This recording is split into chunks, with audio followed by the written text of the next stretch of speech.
பாருங்கள், கொஞ்சமாக ஒரு 1.5 ஸ்பூன் அளவுக்கு left over rice, morning lemon rice கட்டி கொடுத்து விட்டது ஆஃபீஸ்க்கு. அந்த ரைஸ் இருந்துச்சு. அதில் வந்து தண்ணி வந்து 2 டம்ளர் வச்சுட்டு லைட்டாக 1 ஸ்பூன், இன்றைக்கி நெய் இல்லை அதனால் எண்ணெய் விட்டுட்டு அப்படியே மாவு கொட்டி கிளறி, தண்ணியிலாம் கலக்கலை, அப்படியே மாவு கொட்டி கிளறி வேக விட்டு இப்போ வெந்துருச்சு. இந்த மாதிரி கன்சிஸ்டன்சி இருக்கும்போது நம்ம வந்துட்டு அதை க்ளோஸ் லிட்டு போட்டுருணும். க்ளோஸ் லிட்டு போட்டு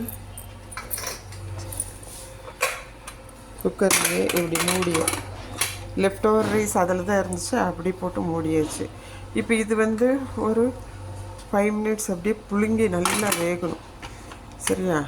விசில்லாம் வராது. நம்ம வந்து கம்மி பண்ணி வச்சுருக்கோம் அடுப்பை.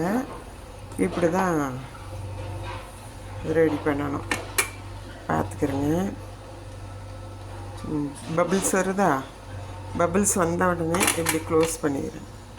க்ளோஸ் பண்ணிவிட்டு இனி திறக்க வேண்டாம். அதனால தான் உங்களுக்கு காமிக்கிறேனே. இனி நான் லிட்டு க்ளோஸ் பண்ண போகிறேன். அப்புறம் எடுத்துகிட்டு காமிக்கிறேன். 5 மினிட்ஸ் இப்படியே வேகணும் நல்லா. ஃபஸ்ட்டு 5 மினிட்ஸ் வந்து முட்டை பீட்டர் வச்சு, எக் பீட்டர் வச்சுட்டு கிளறியாச்சு. வர மாவை அப்படியே கொட்டி, சரி மறுபடியும் 5 நிமிஷம் வந்த பிறகு காமிக்கிறேன்.